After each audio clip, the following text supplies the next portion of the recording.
Hello, everybody. Welcome back to One Leeds. Let's get into it.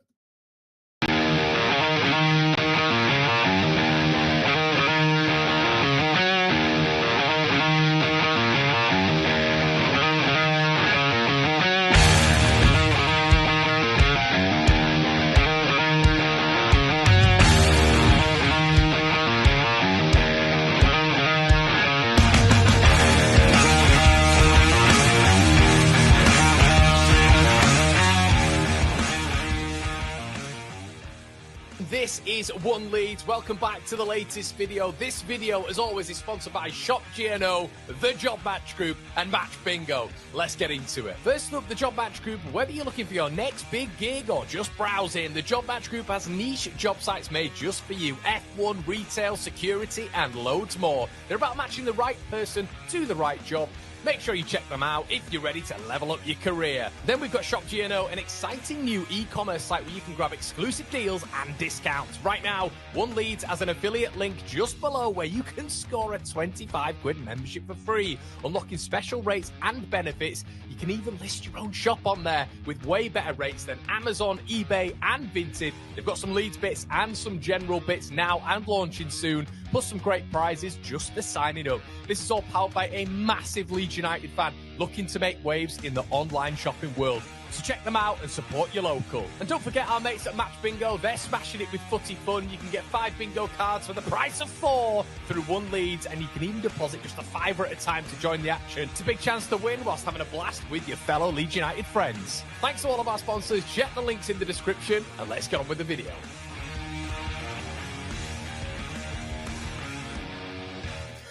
Hello, everybody. Welcome back to One Leeds. My name is Conor McGilligan. This is the Rumour Mill, 10 a.m. GMT every single day. Good to see the regulars in here, keeping my time to a schedule, of course. Punctuality is key. Sometimes, guys, we do go overboard. I know this. It happens. Sometimes you're doing the research.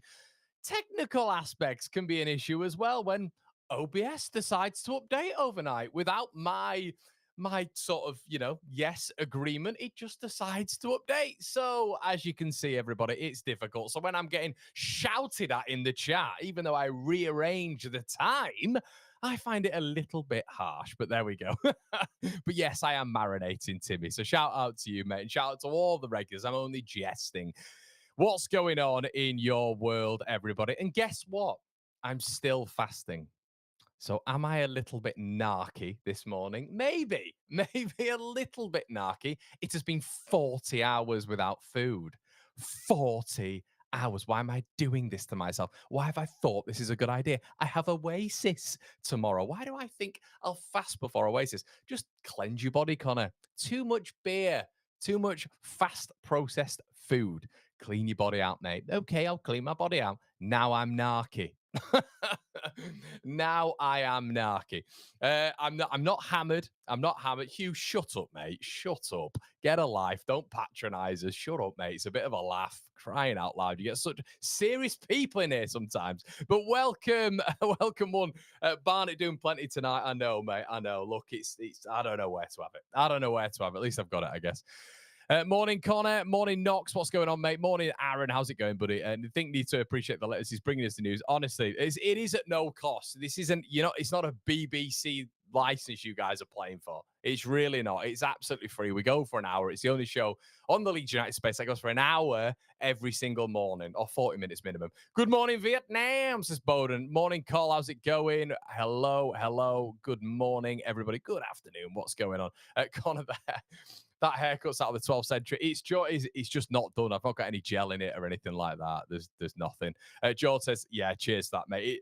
They just decided to do it this morning, so I log on and I'm like, oh, okay, so you're updating now. So my green screen wasn't siphoned off with it. Nothing was plugged in. So I'm literally like applying plugins this morning as well as doing research. Bada bing, bada boom for all the transfers. So it was just chaos. So yeah, flipping heck. Here we go. Great distraction. Great distraction yesterday with Dan James and the tracksuit. We will get into that. Okay, so we're going to get into the show reel this morning, everybody. So we're going to be getting into, obviously, all the rumours surrounding the club. But then we are going to get into the YP article a little bit later on, of which has sent you all into an absolute spiral. I'm going to try look at it. I'm going to give my. I didn't want to go live last night because we'd already done the room a little bit earlier on, and a lot of people were asking for my reaction to the article. So we will get into that. Shut up, Callum. We will get into that. We will get into that a little bit later on down the line. So make sure you're tuning in for that. Yeah, the tracksuit was clean. Very, very clean. Very nice indeed. Okay, Shemi Kilixoy. Have you ever heard the name? I have plenty of times during this transfer window. So the latest reports favour Leeds United, and in Turkey, according to Turkey Today and Aksam, Leeds United have placed a bid for Shemi Kilixoy. Now, who is he? Well, he's a midfielder / attacking midfielder who can play along the three, in and behind the striker. He has actually played in that centre forward position as well. As you can tell by the appearances, not ideal. He is a young lad. There doesn't seem to be any other clubs as well in for his signature. It seems to just be Leeds at this moment in time. His record is 3 goals in 32.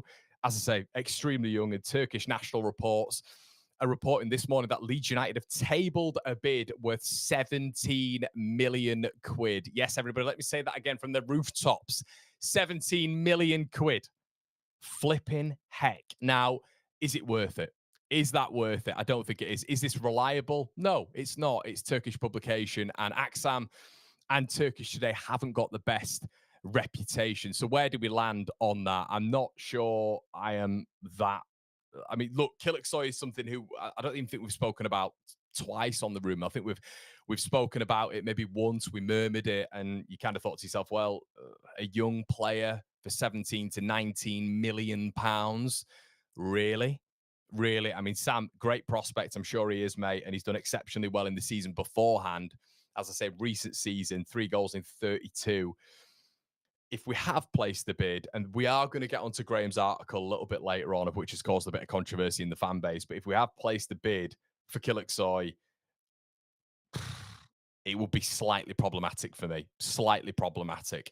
So just in terms of the money that we're outlaying, the PSR standpoint that Leeds United are in right now, I don't see what this will do for the club. He needs another year or two of development, clearly, with 3 goals in 32 in his respective league. Leeds just got to be careful here. They've got to be really careful. And if that is the case, fair enough. I think it's, as Dave said, absolute BS and clickbait rubbish. So there we go. Morning, Conor lad. Hello, Brett. What's going on, mate? I don't know what all this. You guys could bet. I don't know what. Look, what can we do? What can we do? What can we do? Callum's in the chat. He's got a bad barnet. What can we do? Go on, Cal. Tell me what to do. That any better? Now look like Edward. Is it Edward Cullen? Not Josh Cullen. Edward Cullen from Twilight. There we go. That's a bit of a compliment to myself as well. Welcome to Leeds, Shemi. Indeed, it sounds like Agent Price driving it 100%. Yeah, definitely agree with that. No news is killing me. Can't. Yeah, we're going to get into it, mate. We're going to get into that in just further on down the line. Okay, Napoli are closing in. Yes, Vanja Milinkovic-Savic is doing my health no good, including a fast. That's not doing my health any good, but it is, well, maybe in the long term, who knows. But Napoli are closing in, everybody, on a move to for Milinkovic-Savic. They've prepared a move, and reports this morning are suggesting that Napoli now have an agreement with Torino. Now, this was the one that we all wanted, let's be honest. This was the one that we're all clinging on to, I think, after Nick Pope. Why? 6'8", monster, very good handling. Seems to be a bit of a leader from the back as well. His next move was going to be a big move in terms of contractual agreement. And, you know, if it was going to be a 4 or 5 year deal, that I presume could have been maybe where the talks broke down with Leeds United, because it felt like he was really, really key. And in our plans when it came to Nick Pope not quite working out. And it also felt like, anyway, that Leeds United could agree a little bit of a deal with him. You know, it seemed like from reports that you were reading from his previous comments, he's always wanted to play in the Premier League. But when you're kind of looking right now at Napoli, when you're kind of looking at Scott McTominay, the resurgence in his career, Billy Gilmore out there, some, you know, when you're looking at, you know, you're looking at Kevin De Bruyne going out there as well, there's a gaping hole between the sticks as well when it comes to a goalkeeper. It makes a lot of sense. They're going to be defending the Scudetto next season. They're going to be playing in the Champions League. All things are good on Napoli's side and Napoli's end. And right now, when it comes to Leeds United, can we really, I know we're a Premier League outfit, I understand that, but can we really compete Can we really compete with the likes of Napoli? I'm not sure we can. You go a little bit further down the pecking order when it comes to Serie A, maybe when you look at Lazio, when you look at Roma, potentially even Atalanta. But when you're looking at Napoli, it just feels as soon as they're coming in, apparently there is going to be a trigger as well when it comes to that release clause. I don't think we can do anything about that. What are we able to do to wrangle that, to beat them? I mean, look, I wonder as well if money talks in football. I wonder if someone like Vanja Milinkovic-Savic will be looking at it and thinking, look, Leeds are going to be in a troublesome state potentially in a year's time. I want a big relegation clause in there, or I want a relegation clause of which is going to get me out of Leeds pretty quickly. That is something of which, when it comes to contractual negotiation, Leeds will. It's a big thing nowadays. We've seen that with Liam Delap very recently when Ipswich wanted to sell him for more. They couldn't do because of that minging release clause that sold him for 30 million quid. I think he should have gone for more, but obviously that wouldn't have happened. Chelsea hit that and triggered that agreement. So, yeah, apparently Leeds were in contractual discussion with his representatives and talks broke down, according to several reports. Napoli are in anyway, and there we go. Here we go, says Romano. He hasn't yet. Hit that like, yeah, do us a favor, slap the like on the video, everybody. Really appreciate it. Connor, get a hat on. Oh, dear. Just bob your bucket hat on in preparation for Oasis tomorrow. Yeah, I might do, actually. But it is behind the green screen, so I can't wear that. I can't wear that. Con and Cal, what a combo. I'd go with the start, maybe. If you want to check that out, everybody, we are going to be live on the second channel throughout the season, so make sure you check that out if you're interested. Connor, it doesn't seem like we can compete with anyone at the moment. I could be wrong, but all of our signings, I don't think we beat many teams too. Denise says, very frustrating. What has happened? I can do deals in my sleep. Sigh. Yeah, it feels like, I'll be honest with you, there is a changing at the minute of Leeds fans, and I'm getting the vibe at the minute. I'm not there at all, I'll be honest with you. I'm not. I think 4 signings in is okay right now. Do they need to bring more in? I'm getting itchy every single day, I'll be honest. Every single day it goes on and we don't bring a player in, I get itchy. I will be honest with you. It gets a little bit incrementally higher for me when it comes to, how do I put this? When it comes to nerves, because I do think you need your big players in early. And I've mentioned this, and I can't be a hypocrite. You do need your big players in early, your big hitters in early, because you get the deals done quickly. And it feels like you take away the opportunity from other clubs. Now, the other side of that, the balancing act to that is, as I always say on here, when it comes to Angus Kinnear, he always did coin that phraseology, didn't he, consistently, and always speak on the same, I don't know, mantra when it came to market opportunities and opportunistic signings. So maybe Leeds are waiting for that. Maybe Leeds are waiting for that when it comes to certain personnel. I do feel, though, they need a signing in this week. I do feel they need a marquee signing in this week. And that's not Sean Longstaff. He's not a marquee signing. So figure out what you will when it comes to that in terms of my beliefs, but I'll just tell you plainly and honestly, I think Leeds probably need 2 bodies in this week. Longstaff to be confirmed, and I think a marquee signing as well. Now, Longstaff feels like that could be done if Leeds want it to be done based on negotiation, what we're paying up front. That clearly is the problem. Newcastle want more money up front. But then, of course, you've then got to get that marquee signing at some stage. And, I can't be a complete hypocrite here. I've said that we need your marquee signings in earlier, but I've also said on the same front that you need to be careful with the players that you bring in. I think the thing is right now is, last time we came up and the signings that we brought in, if we're being brutally honest, when you look at Rodrigo, I never thought we got it right with Rodrigo. I know there's a lot of Leeds fans who like the signing, and when we played him in a number 9 in his 3rd year, that was where we saw the best of him. But in that window, we were up against Villa for Ollie Watkins, and we were in a very similar position to Villa at that time. Things have changed, but Ollie Watkins was on the meal deal, and we didn't go and get him. We went and got Rodrigo, who at that time was 29, and we put him on a 4-5 year deal and was the highest paid player at the club. So I didn't think it was the right move anyway. You go out and get an out-and-out number 9 to replicate some of the tendencies at the time of Patrick Bamford, to replace what we had with Eddie Nketiah. And I felt like Watkins was that guy. We didn't do that. Went with Rodrigo, spent a lot of money on him. Then obviously the season afterwards, I believe, It was Aronson for 30 odd million. So Leeds have made a lot, even Dan James for 25 million. Man United's fourth highest ever sale. So Leeds have paid a lot of money out on players. And I think the balancing act, what we've all got to think is, I think they're, and obviously the 49ers were there for a lot of that. They won't have had the majority decision because that majority decision lied in the hands of the majority owners of that time, of which was Andrea Radrizzani. And I think what we've got to bear in mind here is Leeds will be aware of that. They will be cautious of overspending. Now, you can look at Sunderland. I got a Sunderland fan very upset with me the other day for mentioning that they could be overpaying. It's not a stance of them overpaying, but it is a stance of them being very aggressive and maybe going a little bit above the market value for some of these players. Now, we will wait and see what happens there, but we did the exact same thing, didn't we, 3 or 4 years ago under Marcelo Bielsa and Orta and you know, and Kinnear and co. So there is a balancing act, and I think that's got to be put into the ether right now on this channel. There has to be a balancing act, and I think that's key. Do they need players in? Yes. If they want a player, should they pay the money? Yes. However, there does have to be that balancing act, because we don't want to go back to get into a stage where, not that we panic, but you overpay to get a player in and then you suffer later on down the line, of which we have done with so many players.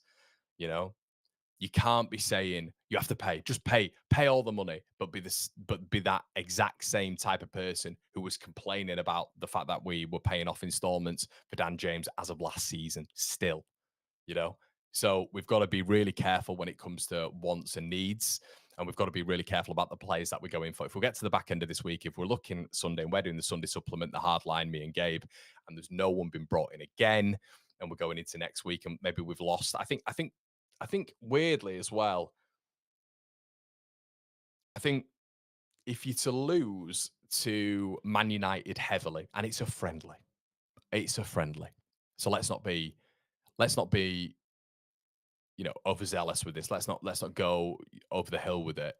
But if we lose heavily to Man United, we've not brought a signing in, and let's say we see Melee in net, not that we will, or we see someone in the sticks who the fans don't want to see in the stick, you know, whatever. Whoever you see on the pitch that you don't want to see on the pitch, surplus to requirements. Brendan Aronson in the 10, you know, Joel Peru up top. Some fans don't want to see Joel Peru still at Leeds, you know. You see players in there of which you're looking at and thinking, I'm not sure. And we've not brought anyone in. There will be a reaction by Leeds fans. There will. So I think it's all really key to just keep a temperature right now. Let's have a look at what you guys are saying. Yeah, but Rads didn't have 450 million in investment either, Connor. I agree, Lofts. What I would say as well, though, mate, is we're probably going up right now. Well, we are going up, aren't we? We're not going up with Marcelo Bielsa, but what I would say is we're going up with a much better squad than what we had last time, as much as that offends people. Alfie says, do you think we set getting anyone through the door this week? I hope so, mate. I hope so. That's kind of what I'm going on now when it comes to it, mate. They're miles behind at the minute. Melee will be in net. 100%. Anti says, morning, Con. Went to Oasis Saturday evening for a treat. Looking forward to Sweden this weekend. Don't like, yeah, mate. Tried to get out there. I just can't afford that, mate. Can't afford that, unfortunately. It's just never happening. We should sign Rodrigo again. Rodrigo Muniz class. I agree, mate. Knox says, it's not ever pain if you get who you want and believe they keep us up, then do it, hopefully. Yeah, it just, we're clearly in a more difficult position PSR wise than Sunderland, but we have a better squad going up than Sunderland. So it kind of equals itself out. Okay, Christantus Uche, everybody. Missed preseason. So he's missed out on Getafe's preseason, did not travel to Valencia, and he's been given permission to seal a move to the Premier League. And the three mentioned clubs, Leeds United, Brighton, Hove Albion, and Wolves, in a report today from the Spanish, from Marta and AS. So it looks like Christantus Uche is going to be moving on. We spoke about him. I like him. I think, 22 years of age. Looks like he's going to be around about 20 million quid. Could play in that number 10 spot. Really well balanced, strong. Has got a number of goal contributions last season. Was scoring, like, goal contribution wise, it was 1 in 3. looks like a really good prospect, looks powerful in that number 10 as well, can play on the right or the left. And yeah, he looks like a really, really interesting profile. And we're going to get onto Graham's article at the end as well, which is going to sort of compartmentalize all of this discussion. But the whole working in silence thing, this will become really, really nice right now. Now, how I would rate Christantus Uche in terms of what Leeds need and what Leeds should be going for is I would put him above Emi Buendia. I wouldn't put Uche above. I wouldn't put him above Hamer. I wouldn't put him above El Canus. So that's kind of where I rank Christantus Uche when it comes to Leeds United in that number 10 role. I'd put him above Emi Buendia, but in terms of a tier list, I'd put him in the bronze sealer. I'd put Hamer in the silver, and I put El Canus in the gold. I was having a bit of discourse, debate, and discussion yesterday, which obviously the 3Ds that we do on the channel when it comes to the community that we're trying to fill here. And I was having a bit of discussion about El Canus, and a lot of the rhetoric I found a bit strange yesterday on the show, which was we should be doing better. And I have to say, I don't understand this relegation talk when it comes to certain personnel. If you're available, if you're good, and if you've already made that step up in a poor side and you've shown your quality, why are you not worth taking a punt on? And you look at the attributes of someone like El Canus and you think with a better technical team around him and a better framework and a better environment scenario, he could absolutely flourish. And I think there's a lot of technical ability there. So yeah, El Canus is kind of one that I will be looking at, but Uche is interesting in itself. AFCON downside to Uche, yeah, but you are going to have to look at some African players. There's a lot of transitional attributes to the Premier League, in my opinion. Just kind of a quick look, everybody, at the old follow account. How many are in here? There's 1,300 of you in the building. Please slap a like on the video, everybody. It does me an absolute favor. Thank you so much. We've got 306, so there's nearly 1,000 of you who haven't liked the video. Do us an absolute solid, you legends. Thank you so much. Wayne says, Connor, fancy doing a video explaining amortization? Yes, mate. I've been thinking about doing this. If you guys would like that, slap a like on the video. Would really appreciate that. Melee kept 29 clean sheets. Yep, he did. Melee didn't actually keep the clean sheets, though. It was a unit. Leeds conceded less chances than Burnley last season. So the unit was excellent. Our defensive and double pivots last season were outrageous. So stinks of Brighton. He looks like a strong player. He does indeed, mate. Does indeed. I don't know. It's not like no way. It's not like he's going immediately to Brighton and we can just sign this off, everybody. I think that's a bit of a naive way of looking at it, in my opinion.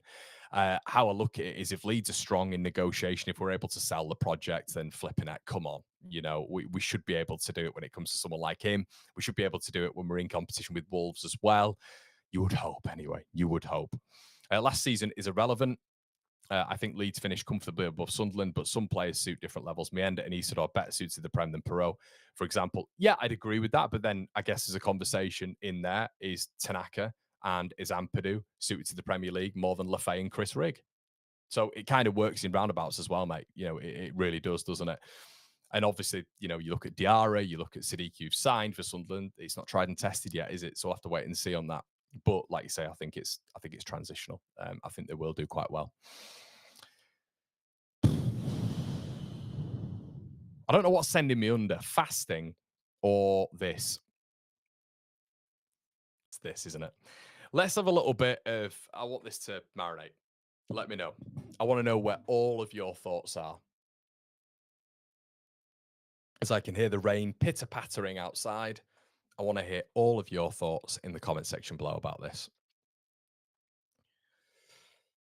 Okay. Let's try break this down as much as we can. So we've been speaking about Longstaff now for the best part of 2 weeks. I'm really aware that I don't want to go over the same things consistently because you guys won't find that interesting. The latest news on Sean Longstaff is there's been a fourth bid muted. That's everywhere right now. Fourth bid has been muted. First, second, third, all rejected. Leeds 10 million plus 2. Add-ons wasn't deemed enough by Newcastle, who mulled on it pretty quickly and then rejected it. Now, The Athletic today, or I believe it was late last night, believe that Longstaff's exit from Newcastle is more likely as the window progresses. So that says to me, and that's verbatim, So that says to me progresses, more likely a little bit later on down the window, into the window. So the window obviously shuts on the first. Leeds United season starts in around about a month and a half's time. So the Athletic believe the exit is more likely as the window progresses, which if you read between the lines says to me that Newcastle need to get in some solid replacements with the five that they have: Bruno, Sandro Tonali, Joe Linton, Lewis Miley, Joe Willock.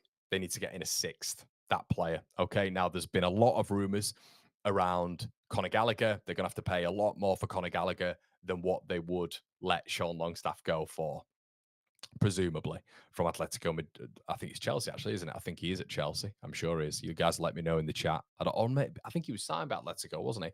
Let me know in the chat anyway. I think he was signed by Atletico Madrid. Could be on loan, though. They've got so many loan players, Chelsea. Now, this is where I think Newcastle may be halting on the deal, especially for 10 plus 2.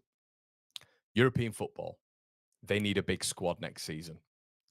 You cannot make the mistake of letting the league almost languish, and you putting priority on Europe. You've got to have a big squad. I think Longstaff has had flashes of quality for Newcastle. I think we're all very aware of that. Maybe they think there's a bit of development there. Maybe they think there is an elevation and upward trajectory at some stage for Sean Longstaff. In a 4-3-3 system, there is an argument that he fits a 4-3-3 better than Lewis Miley and Joe Willock. I think a 4-3-3 system centrally or on a right of a 3 for Longstaff is absolutely perfect. I think in the duels, he's excellent from a defensive perspective.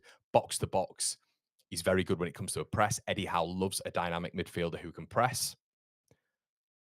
And that is effectively what Newcastle go on. So I think there's a rotational element there of which Eddie Howe might be looking at and thinking, look, he scored against PSG, hasn't he, in Europe? So he might be looking at that and thinking, do you know what? And the rumours are, a lot of reports are suggesting that Eddie Howe is not completely convinced he wants to let him go. I mean, he is an absolute prototype of an Eddie Howe player as well. Presses very effectively, always available, dynamic from the midfield as well. Can do a few things. I think he is slightly limited when it comes to ball progression. I think he's slightly limited on the ball overall, but what I would say holistically is he's a midfielder of which can add a different dimension to a Newcastle midfield. He can replicate some of what Joe Linton provides in terms of that physicality, the athleticism, and as I just mentioned, that dynamism. So he's homegrown status as well, which we've got to bear in mind. It is a massive thing in the Premier League nowadays. And could they get more? He's out of contract next season, but could they get more for him potentially in January? I don't think they would, because I think teams would look at that and think he's got 6 months left. Why on earth would we pay out for him right now? We can get him in 6 months' time. But they might think they can get a little bit more for him. He's 27 years of age now. They could put him on a rolling contract. And then if his trajectory goes a little bit like this, he has a couple of really decent substitute appearances and he maybe features a little bit more if Newcastle have injuries, his value could get a little bit higher than the talk right now of 15 million quid. What's the cost of the replacement going to be as well? Now, the big thing with what we're seeing with Newcastle right now is Hugo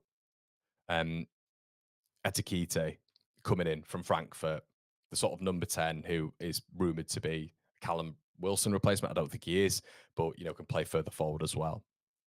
Newcastle may need cash in. That's supposed to be 70 million quid, and that's what we're coming up against, by the way. They may need cash in. From a PSR perspective as well, I think they're going in negotiation now with Leeds United. I think there is conversation right now, and I think that Leeds probably will get Sean Longstaff, but they are going to, in my opinion, pay very close to the market value of 15 million quid as a base salary, as a base output, and then maybe 2 million as add-ons. I don't think the add-ons are going to be that complicated when it comes to negotiation. I think it is that base fee that Newcastle want a little bit more than. And as a club, are we willing to pay probably 5 million quid extra and 7 million? Well, it'd be 5 million extra, really, actually, when you're looking at the overall pie. 5 million overall more than what we're paying right now for Longstaff. I think it depends where we see him as well. A lot of people continuously keep telling me that when he comes in, I keep getting sort of put into. I mean, I'm sure I am into this bracket as well. When you guys are saying it back to me, Kirsch and lots of others in my chat as well are saying stuff like, it's Sean Longstaff. He's 4th, 5th for a Champions League Newcastle. How can you not say that he wouldn't fit in? Well, it's completely different. context has to be applied. Has to be applied. It's a different system. It's a different manager. It's a different way of playing. Now, I think Farke is quite rigid in a 4-2-3-1 formation. I think Eddie Howe is a little bit more flexible. I think Sean Longstaff can play centrally, can play right. I think he'd have a bit of a solid position down with Daniel Farke. And I don't know if he'd be encouraged in a Daniel Farke system to be box to box. I wonder if in a Daniel Farke system, he would be asked to marshal a little bit more and be a little bit more disciplined in that position. So I also think when you look at maybe a Anton Stack, I also think when you look at an Ethan Ampadu, I also think when you look at an Al Tanaka, would they be fourth or fifth reserve for Newcastle right now? I think they would be. I think they would be. I think Ampadu would be fourth or fifth reserve. I think Al Tanaka, there's an argument he would be fourth or fifth reserve as well. When you kind of look at Joe Willock and Lewis Miley. And I think, if you looked at Anton Stack and we brought him in, there's an argument Stack would be starting for Newcastle. I don't think he would be, but there's an argument. So Longstaff coming in at Leeds, I think he's at a very similar level or a lesser level to what our players are anyway. That's what I personally believe. I think Tanaka will make the step up. I think Ampadu will make the step up. And Stack, if we get him in, I think will certainly make the step up. So that's kind of the comparisons I find with it, really. I think it's very, very tricky to just say, well, Sean Longstaff's fourth, fifth at Newcastle, or fifth at Newcastle, or maybe even sixth at Newcastle, depending on what they're doing. Maybe fifth, I'd say. I think Willock's just ahead of him, so he'd start at Leeds. I think that it's outlandish comparisons. That's what I think personally. You've got to look at the profile, what he's going to bring to a Leeds United system in terms of what player he is, what that style of player is, and then make an assessment there. It's a different formation. I think he's going to be asked different things. So we'll have to wait and see, really. Let's have a look what you guys are saying in the chat. Longstaff or Stack all day, mate. Stack all day. All day. Two different players as well. Just moved on from Longstaff, too complicated, waste of time. He's only coming to Leeds as a starter, not a squad player. Well, maybe that's the problem, mate. Maybe that's the problem. And I think you can sell it to him in terms of competition. I think you can say, look, you come in and you're fighting for that spot. That's what you can say. And I think that's what you should do at any good football club. You're not saying you're on the bench or you're starting. I think you should actively promote competition, personally. Does he get ahead of him and Stack? No, Stack's a more complete footballer, much more complete footballer.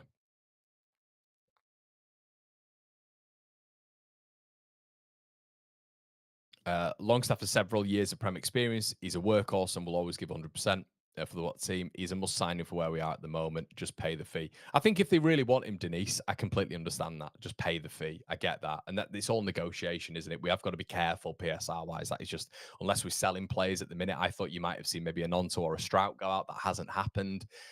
You got to be careful when it comes to PSR right now. We're all very, very aware of that. So we're not at a level of which Sunderland are. Sunderland haven't paid, and we have to compare to Sunderland because it is just what it is. And people just naturally go, well, what about Sunderland? Sunderland have not spent any money for the past 5-6 years, so it is just what it is. I'm not, Denise, I'll be brutally honest with you, and I think the chat know this as well, and the One Leads as the OGs know this. I don't care about Prem experience. I think when you look at the composition of some of the best sides in the Premier League, players have come in foreign and have been excellent for the first year and 2 years. Does that quantify as Prem experience? I guess it does.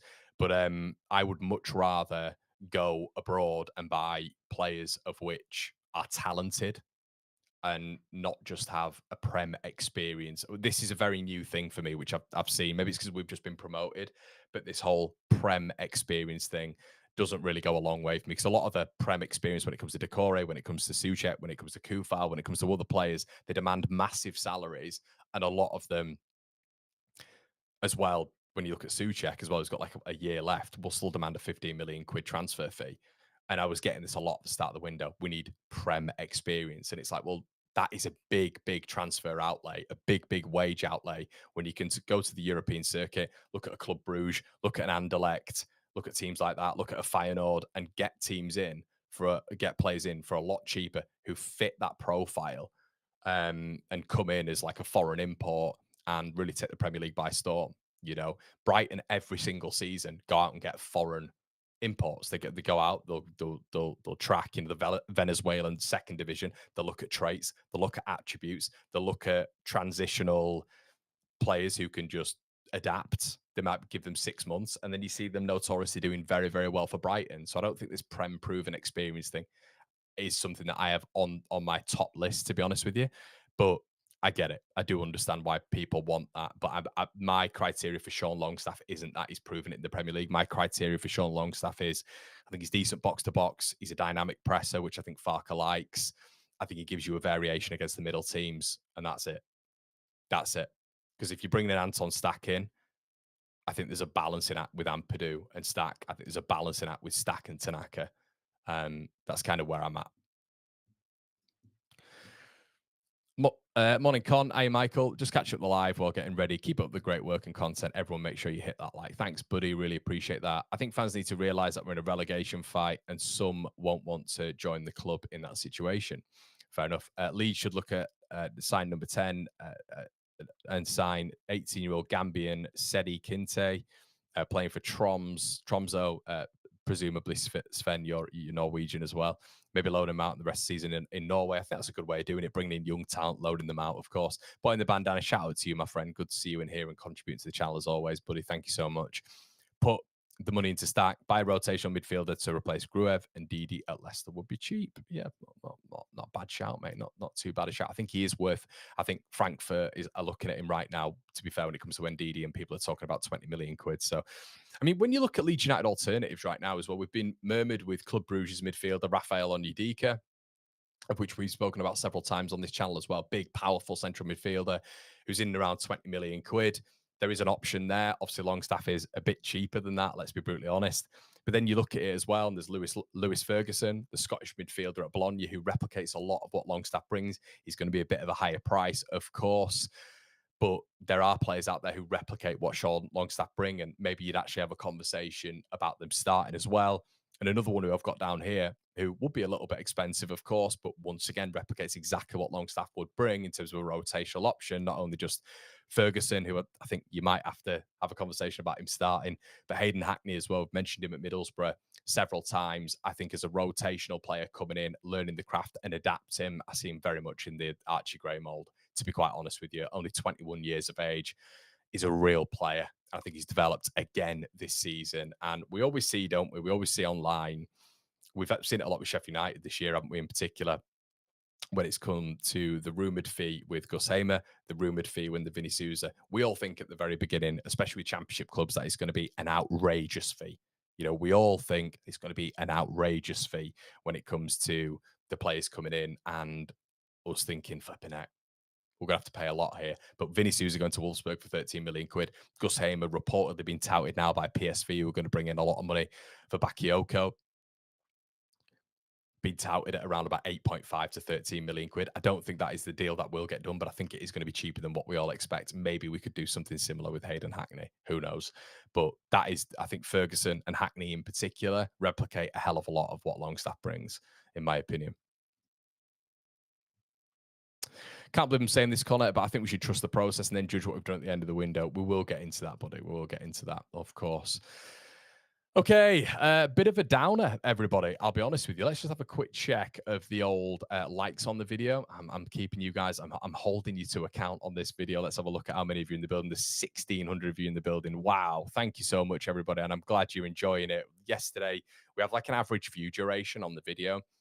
The average view duration on the video yesterday was 28 minutes, which is unbelievable. So I'm glad you're all engaged and interacting. If you could share this to your friends, if you could get involved as well, that'd be unbelievable in the comments and after the fact. I love it. We had 144 comments on the video after the fact yesterday, and we have about 1,000 comments in the live chat as well. You guys are loving it. Also, if you want me to keep this up in the regular season, I'm more than happy to do so. Just let me know if you guys would be interested. 10 a.m. every single morning, GMT, if you'd be interested in me sort of delivering some sort of news show and I can keep up this regularity. If you're not that interested in that, please let me know in the comment section below if you're here because it's transfers and you enjoy this sort of discourse, debate and discussion. But I do feel that we provide on the channel discourse, debate and discussion as well when it comes to just the regular football season. So I can do this every single morning if that is interesting to you guys. We'll be reacting to press conferences. We'll be doing other live streams with other content creators as well. match reactions and stuff. But if you would like a formatted news show every single morning as a live stream, please let me know in the comment section below. And I really appreciate that. Thank you. Ben says, forget Longstaff, get Stack for a similar fee. No brainer. Then we need to concentrate on positions that keep you in the league. Keeper, number 9, etc. Yeah, definitely. Brighton recruitment was brilliant because of Sam Jewell, who's now at Chelsea. That's why they're going to be competing at the top. They will be. I think there's a conversation now, isn't there, between in the ether of Brentford and Bournemouth and Brighton. A lot of people have this mentality of they're going to go down or they're going to start suffering very soon. But then you look at sort of Man United and Spurs, and obviously they are bigger clubs. We're all very aware of that.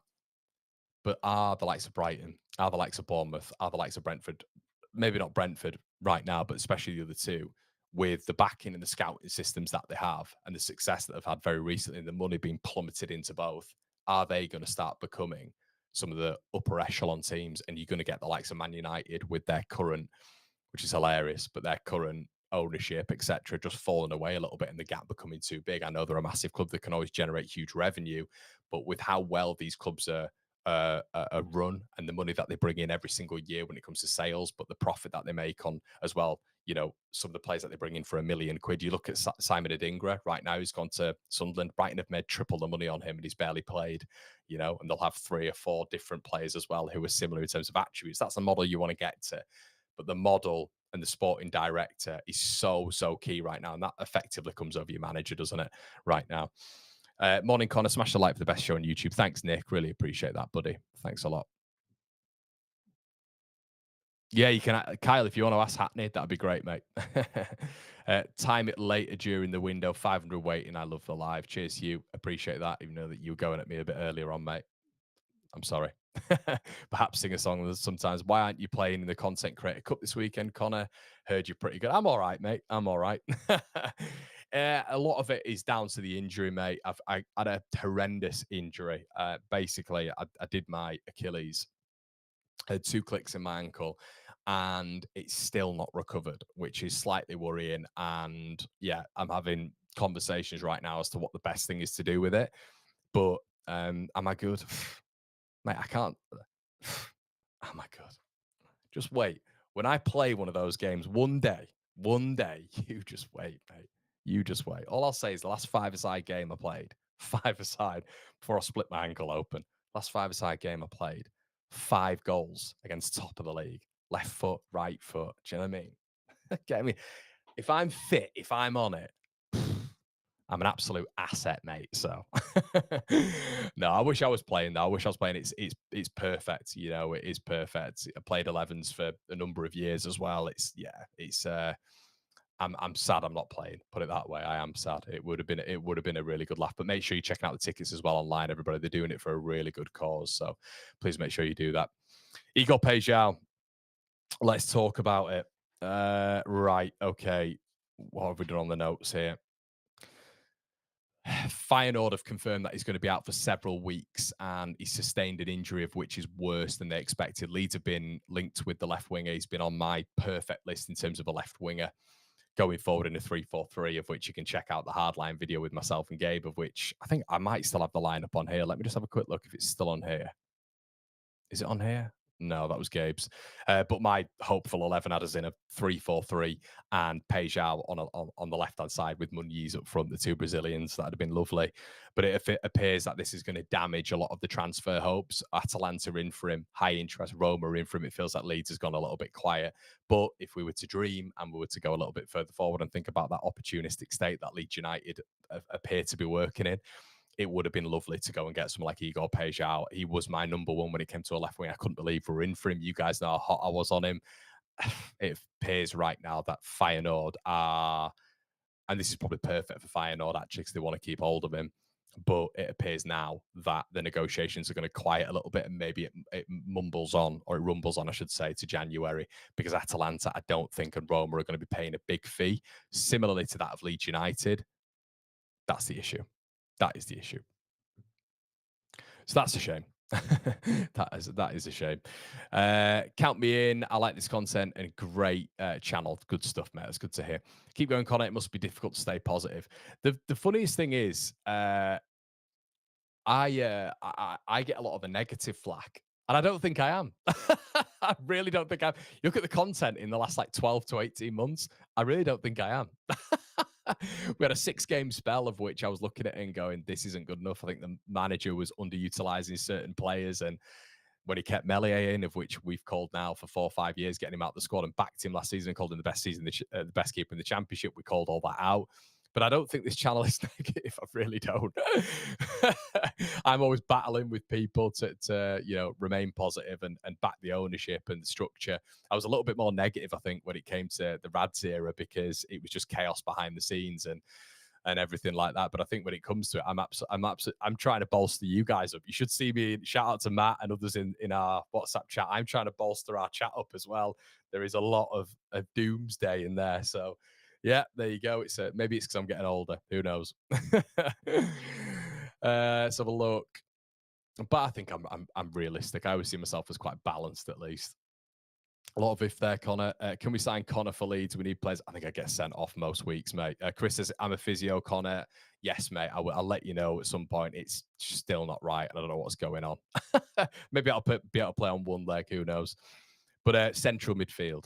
Central midfield's my bag. That's why I get a lot of. That's why with the central midfielders we're linked with or we have, sometimes I'm a bit harder on them. Not because I'm better or anything like that, but I know at academy level what I'd have shied away from if there was really good players in there. And this is what I say with Gruev a lot. I know the tendencies that I'd have put in if, let's say, I was playing Middlesbrough or whatever, and there was a really good player in the midfield. I know what tendencies I'd have done to avoid engaging with that player. I know how difficult, and you guys will as well, how difficult a crossfield ball is, a 30, 40 yard crossfield ball is to make when you're on the run, when you're in full flight. I know how difficult it is to have an open body stance and be press resistant in most games and how high level that is. I know how difficult it is to be a 1-2 touch midfielder and be a vertical passer and a progressive passer consistently.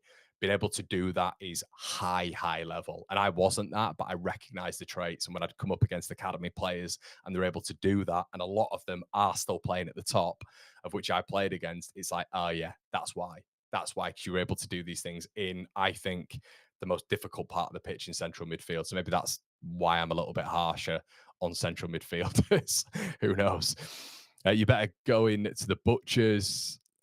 Do Achilles fully? I don't think so, mate. It doesn't feel like it anyway. Apparently, it was supposed to be 3 months, but this isn't feeling like it is. So we'll have to wait and see.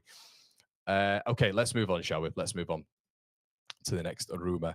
Okay, Sky Sports yesterday were reporting that Leeds are interested in Tom Fellows. That was the key word of which they used as well, interested. And apparently it's between us and Everton. 21 years old, 18 goal contributions last season in the Championship.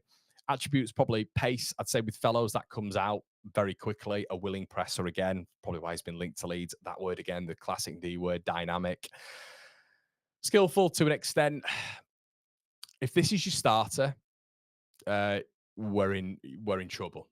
But Sky Sports were reporting it yesterday. He was on Everton, but I think as a rotation option, he's only a young lad as well. I think it's a nice rotation option.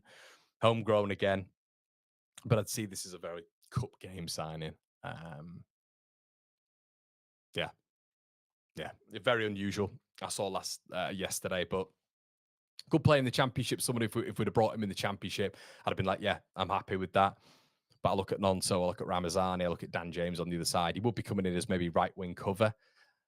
But yeah, no, I'd be hoping if we were to go in for maybe right wing cover for it to be a little bit more adventurous on that side. Yeah. But it very much depends on what Daniel Farke's thinking. But apparently us and Everton are interested in Tom Fellows. So we'll have to wait and see. The wife's an Albion fan, wouldn't be happy. I understand that, Graham. I understand that. I love it. Passes time brilliantly whilst I'm working. Yeah, a lot of people seem to think that, mate. A lot of people seem to think that when it comes to time passing, and we upload this, by the way, on iTunes and Spotify, so that's probably a good thing for you guys as well.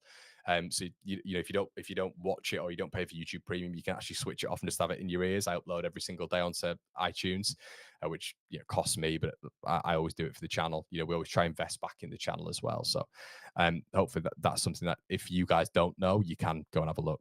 Sven says, love it. that you give your honest opinion. We don't need another echo chamber. Don't need to agree. Leeds fans need to hear different opinions. Yeah, mate, as well. Will I be talking about the YEP article? I will be doing, mate, towards the end of the video. Yeah, so stick around. Don't have to run as much as a central midfielder either. Yeah, I don't know where you play, mate. Morning, Kraken. How's it going? Yeah. Will I be doing watch-alongs this season? Great time for Aussies watch-alongs. Cheers, mate. But yes, I will be doing watch-alongs, yeah. But that's good. That's good. Right. Okay. Let's move on, shall we? Let's move on to the next rumour on the mill today. This is a bizarre one. I'll be honest with you. And I don't think this is... We're just talking about cruciates. I can see, is it Knox or someone else in the chat talking about cruciates? Yusuf Yazici, Leeds United are apparently, according to RMC Sport, very keen this morning on this signing. This is bizarre. So his career trajectory has been interesting. In 23-24, he went to Lille. He rejoined Lille. 42 appearances in the Conference League. He was very impressive. 5 goals in 12 games. Now, in 2024, he joined Olympiacos on a free. Then he got a cruciate injury and has played 1 game. So, oh, guys, save me. Save me from this world of rumours at points. I think Leeds have been used a hell of a lot. I think this is, I'll be honest with you, even when we got promoted the first time, I've never seen Leeds United linked to as many players in my life covering Leeds. And this is including several windows as well, not just your summer. This would be mental. This would be a mental signing for Leeds United. For someone who's had a cruciate injury and has played 1 game, RMC Sport are linking, just if you want a bit of a player profile on him, he can play on the left, he can play right, and he can play as a striker. So I'm here to provide the rumour mill, but there is so many on here. A lot of times where I'm looking at it and going, shut up. Just shut up. So, yeah, we'll have to wait and see. Again, with this one, I can't profess to know anything about this guy, probably because he never plays, but cruciate injury. He's played 1 game, and apparently Leeds are heavily interested. If Leeds were to bring this guy in... I've not even got words. It's a no from me, agent. So, yeah, exactly. I'm just kind of like this with it. Lee, I've not seen this morning.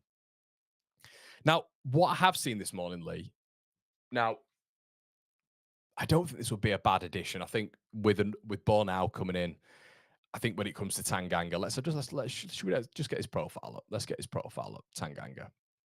We spoke about him very early on in the window. I think, let's see. Here we go. Okay, so Alex Neil was speaking about him the other day. Now, he does have a 2 million release clause, which just feels mental, even if you just invested in it. And, you know, this guy has had 50 Premier League appearances. It feels like this would be a really nice addition. So let's have a quick move on. So Japhet Tanganga is currently at Millwall. He's had 50 Premier League appearances for Tottenham Hotspur, and his release clause is 2 million quid. Now, I know we've kind of he scored against us last season, didn't he, as well? He can play on the right, can play centre back, has played left back before. I don't care how many players we've got in. Like,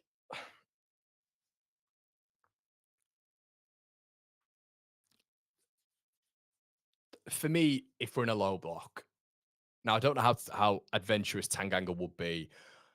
For example, I want a 3-4-3. Okay, I want Jayden Bogle to move effectively as a right wing back into almost that midfield space. I don't want him to be in the back line. I kind of want us to just sit into a back 5 if we need to. But so the back 3 can cover. You know, you can have Struijk on one side, covering as a left centre back. You can have Biol probably centrally, and then Rodon covering on the right side of a centre back 3 as well. So I think Tanganga would be able to fit into a right centre back position. I think he'd be able to fit in as well, pushed to a centre back in a back 3. But if we are just playing a flat back 4, which I think we will, I think there is a conversation for certain games of him being really good backup to Jayden Bogle. You know, we spoke about profiles, we spoke about styles making fights. If we are playing in a really low block, I actually think there would be an argument in certain games that Japhet Tanganga would be a better option than Jayden Bogle. Why? Because he's a defender, first and foremost. I think what you see with him is an excellent nature when it comes to interpretation, perception, blocks, interceptions. And I also think he's got a real good defensive mind on him. So I think when you're looking at a low block with Biol, with Goodmanson on the other side, who can effectively play in a back four. You look at either Rodon and Struijk as well, who can do it effectively. Japhet Tanganga, I think, could be a really nice addition. What are you losing? I'm sure there'll be a competition with, but I think it feels like a very Burnley signing, especially if they lose a Stev and they're looking to bolster that back line. I think he's criminally underrated. He's criminally underrated. I think against us, especially at the Den last season, he was exceptional. I thought he was brilliant in marshalling. I think it was Peru at the time, might have been Joseph, but whoever our centre forward was, I thought he was brilliant in marshalling it. He was absolutely. We're doing a watch long for it. He was absolutely bellowing instructions, and he's comfortable on his left foot as well. He's played left back before.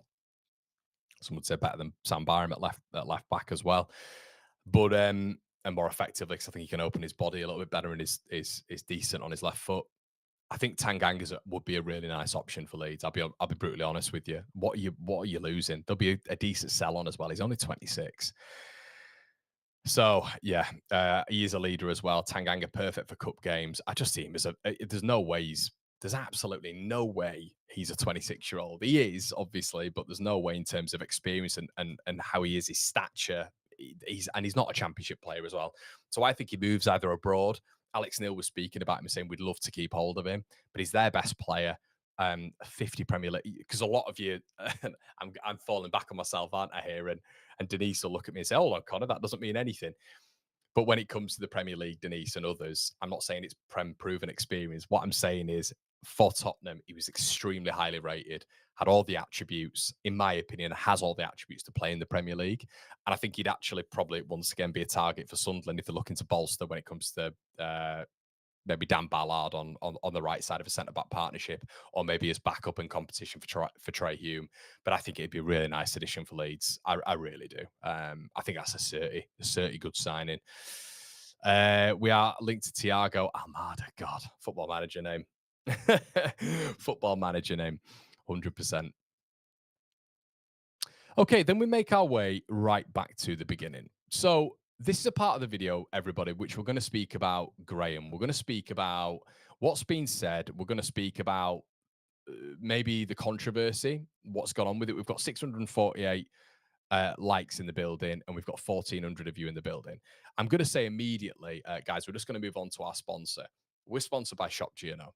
Okay, an e-commerce platform of which is run by a Leeds United fan. You can go on there, you can make money similarly to eBay and Amazon, but you can also save money. Make sure you do that, everybody. We have got a One Leeds membership in the description below, which is worth 25 quid, only through One Leeds, and that'll give you gifts, rewards, exclusive every single month during the season. And we are looking to upload as well Leeds United bits onto there. Run by a Leeds United fan, 5% cheaper rates, and it's getting ever bigger as well to Amazon, eBay, and Vinted. We have the Pet Care Factory. Leeds fans who watch the show who are now listed on there. If you upload your shop on there, absolutely risk-free as well. Upload your shop on there, you'll get a shout out on One Leeds. So make sure you do that. We're sponsored by Match Bingo as well, everybody. 5 cards for the price of 4 in the fantasy game. Make sure you do that. I won a little bit of money on Chelsea the other day as well. But if you sign up, you can deposit 5 quid and get 10 quid free. It's an absolute no-brainer. So make sure you do that, everybody, of course. Okay. So let's get on to Graham's article then, shall we, everybody? So it was an interesting one. And if you're not aware of it as well, there was an article, and I'll sort of simplify it for you guys, of which I'm paraphrasing, and this isn't word verbatim, but it was centered around Leeds United's business right now, where we're going, what we're doing, what we're interested in, and how we are going to approach the rest of the window. So I've summarized it in a note form, which you guys know I like to do, and I've sat here throughout the morning going through it and trying to break it down a little bit.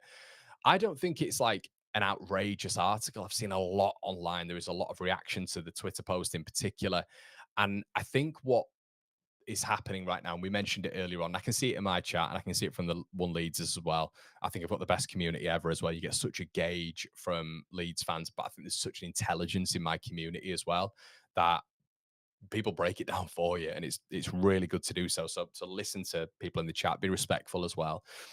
But what I would say is, and there's a balance to it. I think what the article says is effectively Leeds fans are frustrated right now. because Sunderland have signed 2 players that we were in for, Siddiqui and Habib Diarra. Now, what did we already know? We already knew that Diarra was bought for 30 million quid. We went in with 22 million and wouldn't go higher. Siddiqui, Leeds never tabled a bid for him. Never tabled a bid for him. Now, it was all on this keyword as well, optics. Now, the optics are seeing top targets go to Premier League rivals, but Leeds argue they didn't overpay or weren't committed to Siddiqui. Okay, which it's what you believe, isn't it? It's what you believe. And the key thing is here with the YEP as well, particularly right now, they're going through a little bit of a transition when it comes to Joe leaving and Graham being that guy. And it feels like the 49ers, it's not like they've got a fractured relationship with local journalists, but Phil leaving, I thought was so interesting in particular because it felt like Phil I think Phil is a brilliant writer. And obviously, coming from that world myself, I think Graham's a very decent writer as well. But I think Phil was just excellent in terms of how articulate he was, breaking down certain things. He was a very, very, very good writer. One of the best I've seen, actually. You know, when you read through his, I thought he was concise. It was, as I just mentioned, it was articulate. He'd break down things in a really formulaic way, of which was simple for the reader to, indulge in as well. I thought it was really good how he broke down an article, and he'd give his opinion, but there'd be a balance to it as well. I felt this one yesterday was a good article, but I did feel there's a little bit of balance to it as well. So the optics are bad. We all kind of know this anyway. As of now, the article was saying Leeds haven't signed any midfielders, a goalkeeper, a winger, a striker. Key gaps for the new season. And the context there, everybody, was the relationship between the 49ers for me and the YEP and Leeds Live. And I think Berron gets a lot more of it, probably because it's an American company as well when you look at the Athletic, and it's a trusted source over there and here. But I think our localized sources as well are getting put to the side a little bit. So they'll basically tell the YEP and they'll tell Leeds Live and they'll tell other sources what they want to tell them. I know that for a fact. Okay. I know that for a fact. They will, because they don't have to do it. They will slip in whatever they want. So Leeds still hope to land Longstaff and Anton Stack from Graham's article as well. 2 top midfield targets. The transfer process has been slower than ideal, with some interesting players made public, which hurt negotiations, especially with Stack. Now, this is a key point, really, because this is, I think, been the point of which everybody has got very upset by, and I can understand it to a certain extent. But things are going to get leaked. When you are in the Premier League, and maybe this is a bit of naivety, if true, from the 49ers, a hell of a lot of naivety, actually. If they think, and a certain forum is leaking certain players, but if they think that this isn't going to happen, if they think that Sasha Tavaleri, Ornstein, Romano, aren't going to try, get probably exclusive agents. They probably have agents working for them now as well, in and around these topics and in and around these, countries and stuff like that, who can give them certain sources from their respective clubs, insights as well when it comes to, Union Gilets with Siddiqui, when it comes to Strasbourg, as if like Romano wouldn't have proper key sources in there. It's naive from the 49ers. There is going to be links everywhere, especially when you're in the Premier League, when you're one of the 20 most watched clubs in the world. They've got to expect that. So that was something there as well. So Leeds are working in silence, which is what was spoken about in the article as well. But with preseason underway and no key deals done, the fan frustration is growing. And I think the optics of that are in my chat as well, and our WhatsApp chat, which you can join in the Patreon, by the way. So Graham's also mentioned here that there's a need for urgency, even if time technically means it's starting to run out before the season opener against Everton. So why might Graham be on the money with this? I think it's a very obvious article, and I think there's been a lot of reaction to it because I think it's been quiet from the Niners. Normally when it's quiet, a signing comes through the door. They're the facts. So normally when Leeds are very, very quiet in the window, aside from January, obviously, when it felt like they'd set the stall out. But in the summer months when it was quiet, they'd hit with a signing. It's been quiet, they've hit with a Dan James opener. Okay. It's been quiet, they'll have hit with an interview with, whatever, whoever. That's been the problem right now. It's been quiet and we've not had a new signing. And that's been the problem. And we've been hit back, and we've had, the optics being your Sunderland of beaten us to players, of which we didn't match the bid for Diarra, and we didn't even put in a bid for Siddiqui, of which we know and the YEP understands. So why I think the article might be completely fair when it comes to Graham's discussion. So Leeds rejected overpaying for Diarra and didn't formally bid for Siddiqui. So it's more of a fan optics issue, in my opinion, than a scouting failure. So something as well. So that's why the article might not be totally fair to start off with, but why it might be on the money is Leeds do lack in key areas with the season fast approaching. That's obvious. So losing out on targets to a rival like Sunderland, Diarra, when you look at Reinildo as well, Leeds are apparently in for him. That does reflect poorly in public perception. Farke reportedly hasn't had the chance to work with likely starters, which hurts preseason prep, and which Farke has said previously he wants the bulk of his side in for the 7th.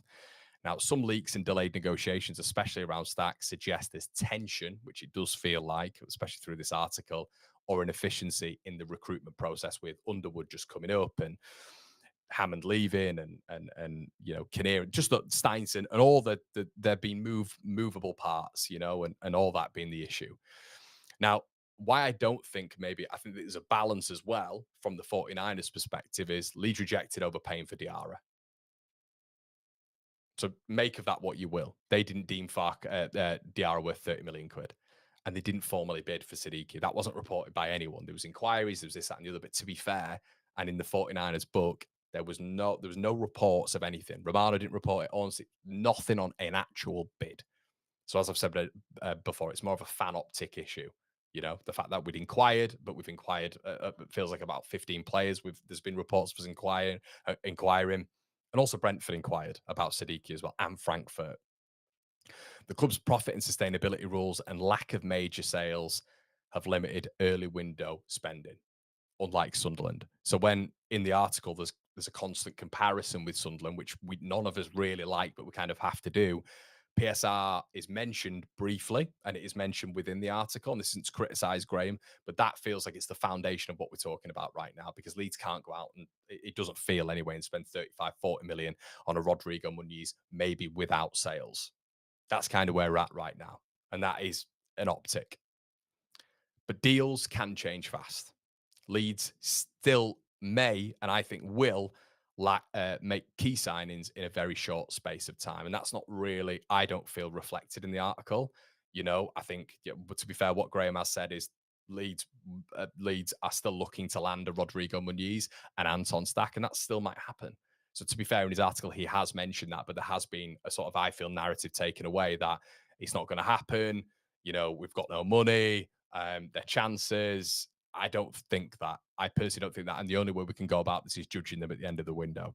Now, so deals can work faster. And we know as well that the Leeds board do work in silence the majority of the time. And I think maybe this is where the frustration has been built, probably from inside the club, but they have got to expect that. They've got to expect stuff like that. And, if there are forum leaks as well, maybe there's someone in and around the club who knows a little bit more. Maybe it's not just their mate telling them who's a groundsman. Maybe there is someone in the club who's created an account on certain forum and is posting bits. Who knows? But they are used to working in silence. Why? To avoid inflated prices. So the lack of public info is now inactivity, if you think about it. So it is early July.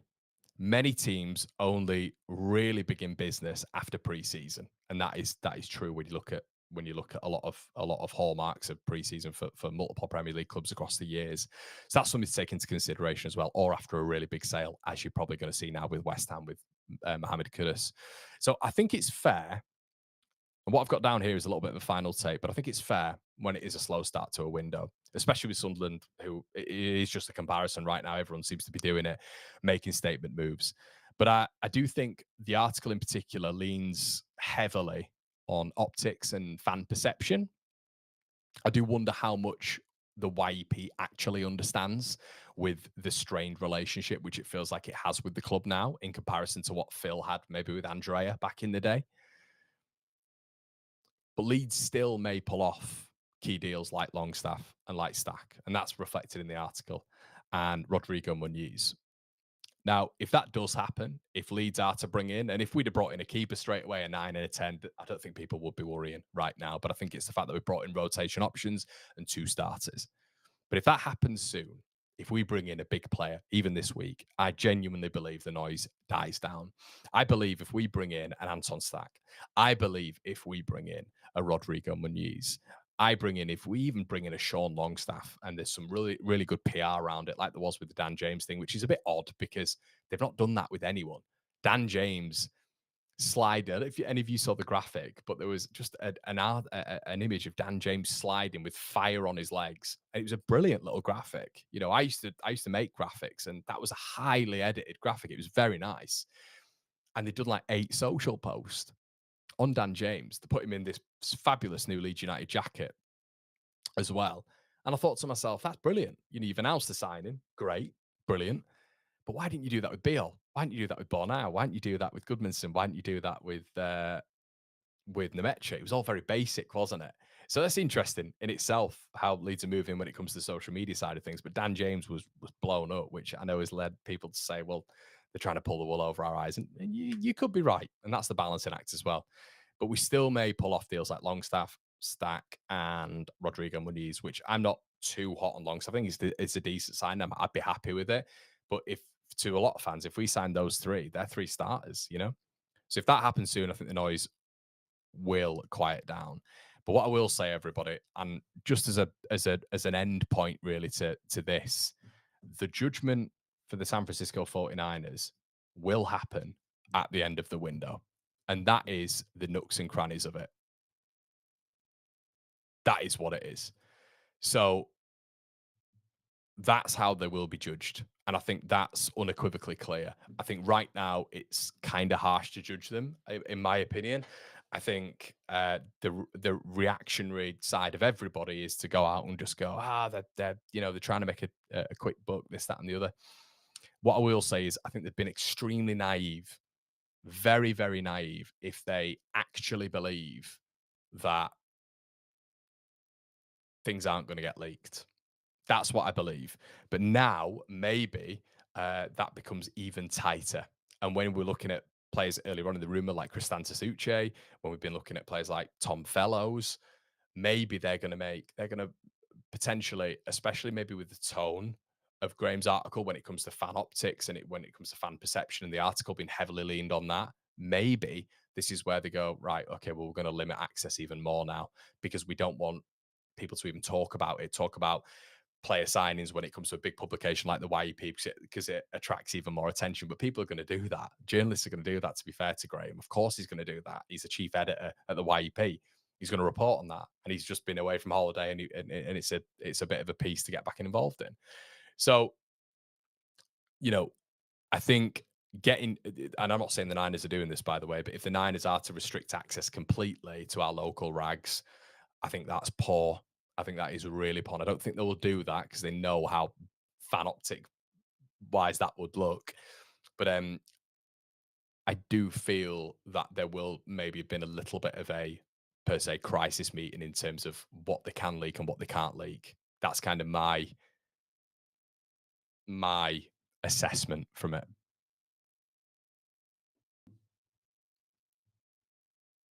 That's kind of where I'm at.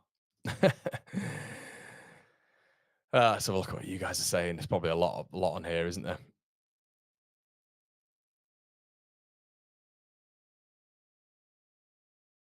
Good morning, mate, on the chat. How you, Daz? How's it going, mate? Morning, Connor. How you, mate? He's bearing in gardening leave at the minute. I don't know where he is, to be honest. I love the new background, Connor. Cheers, Aaron. Top man. Really appreciate that, mate. It feels like awful timing to be changing the staff around. Yeah, it does.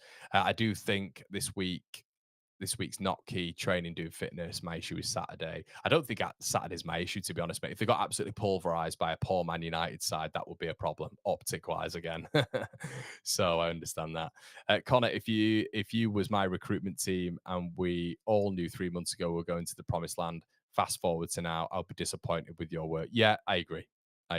You never shone so brightly. Hi, Connor, Everton fan here. Glad to have you back in the Prem. I'll be tuning in more often this season. Good luck. Cheers, mate. Good to see you over here. Connor, you're the leaker. I'd do well for the channel if I was, wouldn't it? Right, guys, we've been going for an hour and 15 minutes. Wow, it's the longest stream yet. do me a favor, slap a like on the video. Really appreciate it, everybody. It's been an absolute pleasure from my end. Thank you so much for your consistent support. Make sure you're checking out as well the stuff in the bits below when it comes to our sponsors. Let me know what you think as well. All we've been speaking about this morning. This will be on iTunes and Spotify at some point. We'll have the timestamps available as well. It's been an absolute pleasure. My name has been Conor McGilligan. This has been One Leeds. And of course, this has been the Room Mill.